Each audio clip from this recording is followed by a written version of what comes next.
What is going on, everybody? It is your boy Baddog back with another New York Giants video. Hope everybody out there is staying safe, enjoying your Memorial Day weekend. I'll be live tonight at 10 o'clock. Just for a little hang out with the best subscribers and supporters on YouTube, just to hang out, Q&A. You know how it goes in those live streams. Anything goes. Talk about the Giants, talk about the Yankees, talk about what I don't care. Just hanging out, having a good time. That's what it's all about, especially since we still have to continue to practice social distancing, but hopefully things seem to be moving in the right direction. We can get back to some normalcy very soon. Some sports would be great too, but I'll be live again tonight. So if you want to come by and hang out with the Baddog, that'd be awesome now. I know I haven't done a Giants video in a couple of days. Just hard to find things to talk about, but I kind of wanted to go over a topic with you guys. I know during the roundtable we were talking a lot about Darius Slayton, Saquon Barkley, those type of things. And what I want to know from you guys is, who do you think is the number one key to the Giants offense this season? Now, obviously, the first name people are going to think of is Daniel Jones. The quarterback's the most important part of the offense. They touch the ball in every snap pretty much. And obviously, quarterback play is extremely important. But if you look at a lot of the quarterbacks that won Super Bowls, not in recent years, but in the past, a lot of them didn't put up huge numbers. I mean, even in 2007, it wasn't Eli Manning that had a huge season. He led the league in interceptions that year. He did have a great playoff run, and he played really well. But a lot of times, a quarterback just needs to not turn the ball over and be good. He doesn't need to excel. He doesn't need to be Joe Montana. He doesn't need to be Tom Brady. He doesn't need to be Drew Brees, Aaron Rodgers, or Pat Mahomes. He just needs to be a guy like Alex Smith. Now, Alex Smith never won a Super Bowl, but Alex Smith is a guy I always kind of think about when I talk about Daniel Jones, because I feel like they're very similar. They were very similar quarterbacks. They're both very mobile.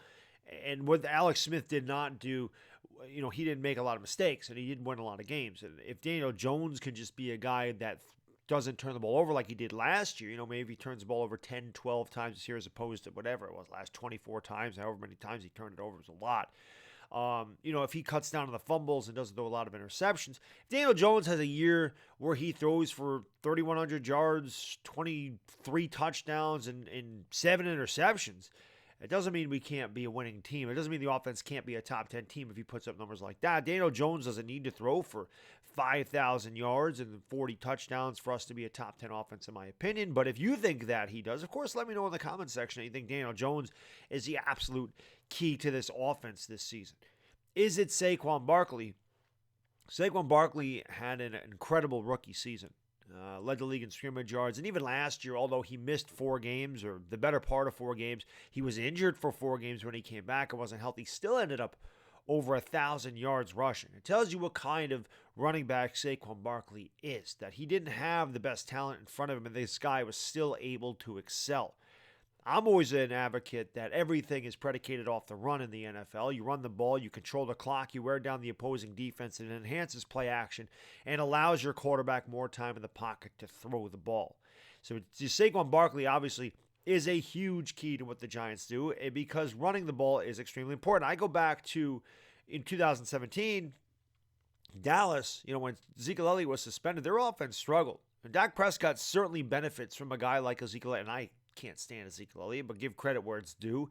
He's an incredibly gifted running back. There's no doubt about that. And that guy does not lose yardage. That guy is a pounder. That guy wears down defenses. And again, because Dak is mobile, it allows the play action to be a lot better, because you really have to honor the run. So if you can set up the run, it definitely helps your quarterback.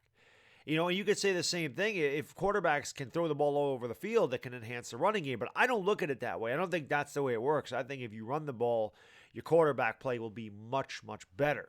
So Saquon Barkley, to me, is the key to this offense. If you're asking my opinion, I think that running the ball sets up everything else. And I think that allows you to do a lot more on offense. If you're able to get 3, 4, 5 yards a carry, you're able to convert third downs on 3rd and 2s, 3rd and 3s, 3rd and 1s by running the ball to your 2nd and 4, because you're ahead of the chains, or 3rd and 2. That type of thing opens up the entire playbook. So to me, it's Saquon Barkley. Is it one of the wide receivers, in your opinion? One of those wide receivers like a Darius Slayton? Is he the guy that is the most important? Do we need that big play wide receiver that defenses have to worry about, that allows the running game to be opened up a little bit? Because you can't play 7 or 8 in the box, because you do have to honor the wide receiving game. You do have to honor the wide receivers to loosen up the defense, to allow Saquon Barkley to run against softer boxes instead of, a full press box like an 8-man box. Are those the guys? Is it Slayton? Is it Sterling Shepard? Is it Evan Engram? Is it one of those guys that you think would be the most important part of this offense to allow everything else to be set up, including, like I said, the running game of a Saquon Barkley?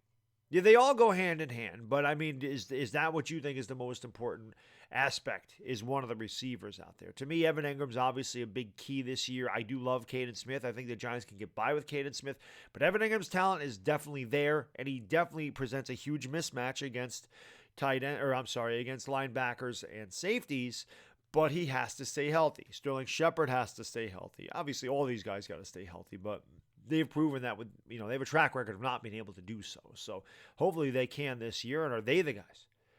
Is it the offensive line? The offensive line obviously is a massive key component to any successful offense in the NFL. If you can't protect your quarterback, you're not winning games. If you can't open up holes for the running game, your quarterback's going to struggle. Your offense is going to struggle. Is it the offensive line? Now, if you're a good enough running back like a Saquon Barkley, who did not have very good lines his first 2 years in the NFL, he still went over 2,500 yards rushing in his first 2 seasons, including being hurt last year. How important is that offensive line? Obviously, it was very important to Dave Gettleman, to the front office, because they went out and they drafted Andrew Thomas 4th overall. They drafted Matthew Parrott in the 3rd round. They drafted Shane Lemieux in the 5th round. So obviously they felt it was very important. They went out and they got Cam Fleming for some depth. And the offensive line is obviously an integral part to any successful offense and what they do. Because if your quarterback has time in the pocket, he can pick apart any secondary. I don't care who your receiving core is. And if your running back has holes to open, to go through, it doesn't matter how good or bad the running back is. If he has a hole he can get through, he's going to be successful. If you have a guy like Saquon Barkley who's explosive and can take it to the house on any particular play, obviously your line is very important. So this is just things that I was thinking about this morning. Let me know what you guys think in the comment section. Which one of these components do you think is the most important part of the New York Giants offense being successful in the 2020 season? As always, if you made it this far, thank you so much for watching. Please hit that thumbs up, hit that subscribe button. Enjoy the rest of your Sunday, and I hope to see you tonight at 10 o'clock. Until the next time, it is the Bad Diggity Dizzle, and I am gone. Peace!